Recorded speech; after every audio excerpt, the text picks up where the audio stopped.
Bonjour. L'adrénaline monte dans le champ politique et c'est Boun qui sonne la charge, écrit le quotidien. Le Premier ministre s'est défoulé sur Amnesty en les taxant d'ONG qui défend les homosexuels et les lesbiennes, souligne l'Observateur. Mieux, dans le quotidien, il les taxe de politiciens encagoulés se réclamant de la société civile. Quant à l'opposition, il considère que ce sont des opposants qui passent leur temps sur Instagram, Facebook et Twitter. Après le Premier ministre, dans l'As, c'est Farba Ngom qui se défoule sur Idi et Sonko lors du meeting du mouvement Sedegedege. Dans Vox Populi, il estime que parler de 300 millions pour le meeting de Ndioum, c'est raconter des contre-vérités. L'Observateur lui ouvre ses colonnes où Farba fait feu. Il y a des responsables de l'APR qui ont des ambitions cachées, révèle-t-il. Je suis aguerri pour mener mes combats sans l'aide de personne, ajoute-t-il, avant de dire Macky Sall observe beaucoup, parle peu et agit efficacement. Mais à condition d'être avec lui, certainement. Car dans l'As, Thierno Alassane Sall nous dit, si Baïla Wane a échappé à la justice, c'est parce qu'il a rejoint le camp présidentiel. Pire, Enquête nous liste ces dossiers qui dorment dans les tiroirs et est d'avis que nous avons une justice sélective. En tout cas, le dossier Khalifa Sall a été traité avec célérité. Maître Hassan Diomba Ndiaye, qui se prononce sur ce procès, estime que nous sommes dans un combat à mort.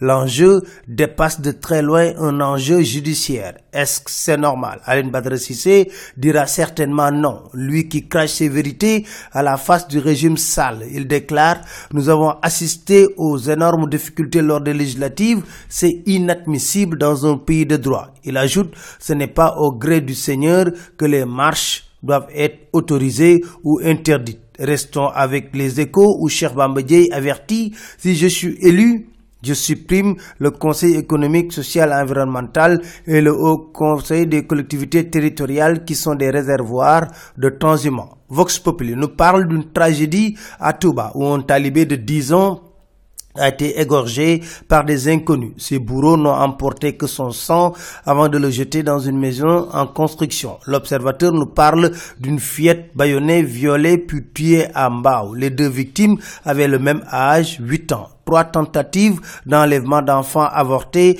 en une semaine. Le policier gifleur qui a suscité une indignation nationale a été suspendu par le ministre de l'Intérieur. Les présumés tueurs de Bofa ont été transférés dans des prisons de Dakar, nous dit Vox Populi. Enquête consacre un dossier sur l'exploitation des produits halieutiques au Sénégal et parle de drame de la surpêche. Les bateaux-usines des puissances étrangères ne cessent de piller les eaux sénégalaises. Maître Abdoulaye Wade et Khoureyssi Thiam constituent le tandem de la razzia. Lutte, l'arène est en ébullition. Dans l'Observateur, Boy Niang et Sa Thiès se promettent l'enfer. Eumeu Sène, lui, va arracher la couronne de Bombardier, roi des arènes.